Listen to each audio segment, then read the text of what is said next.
5.5 एकड़ ज़मीन देखने जा रहे हैं, ये कच्चे रास्ते से चलकर। और उसके लिए मुख्य रास्ता यही है, इसको डेवलप करना होगा।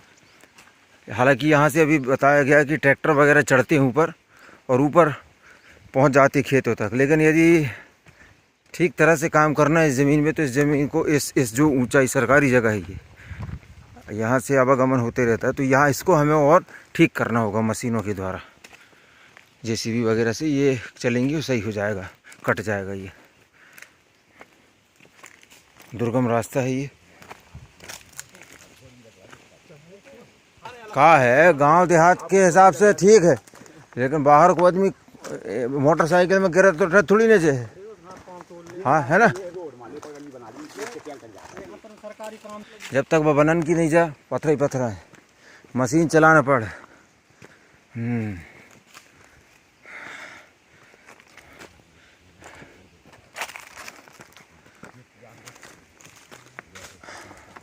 बहुत हाइट है इसकी, लेकिन ये बन जाएगा यदि ज़मीन भी ठीक ठाक रेट पे मिलेगी। ऐसे समझ में आ रहा है रेट वगैरह, पहले देख लें।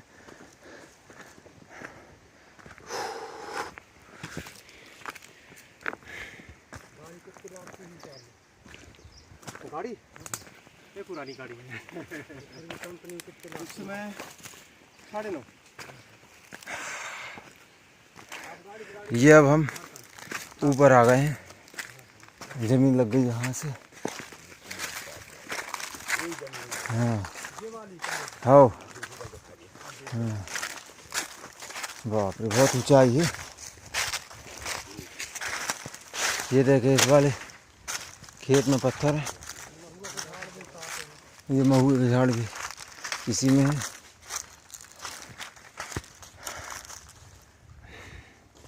ये पहला खेत हो गया पत्थर वाला, 50-50, पत्थर भी मिट्टी भी। और आगे के खेत भी हम देखते हैं चल के। आओ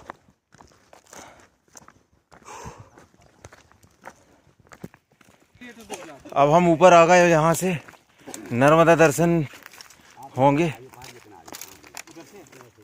यहाँ से नर्मदा जी के भी दर्शन हो जाएंगे।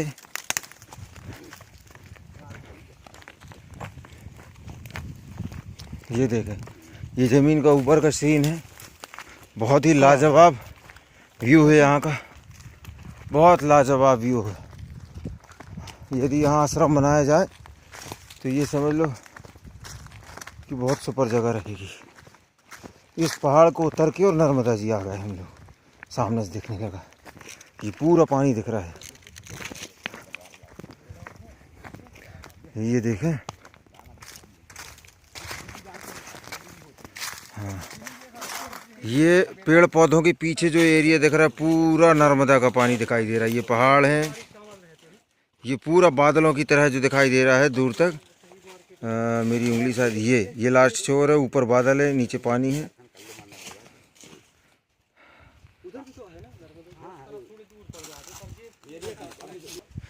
हाँ इसमें इस खेत में भी यदि आदमी चाह ले तो पानी ऊपर ला सकता है। बिजली भी है यहाँ पर। कितनी दूर है बिजली? बिजली कितनी दूर है? 1 किलोमीटर सामने। हाँ बिजली भी आ जाएगी यहाँ से। बहुत सुंदर दृश्य है यहाँ का।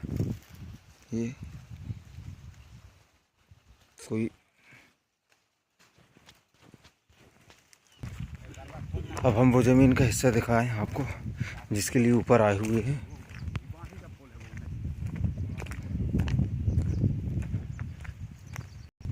ये उसका दूसरा हिस्सा है, ये उसका उस ज़मीन का।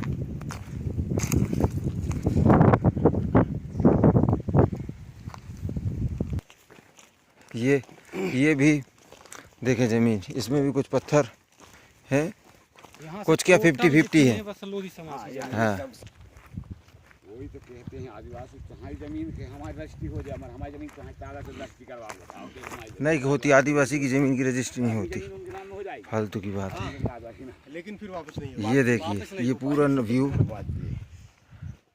नर्मदा का डैम का पिछला हिस्सा ही ये नर्मदा का भराव है। लगभग 5.5 एकड़ है, और भी ऊपर कुछ तैयार हो जाएगी, 1-2 एकड़ और भी बन जाएगी। अब 4-5 और तैयार 4-5 एकड़ और बन जाएगी।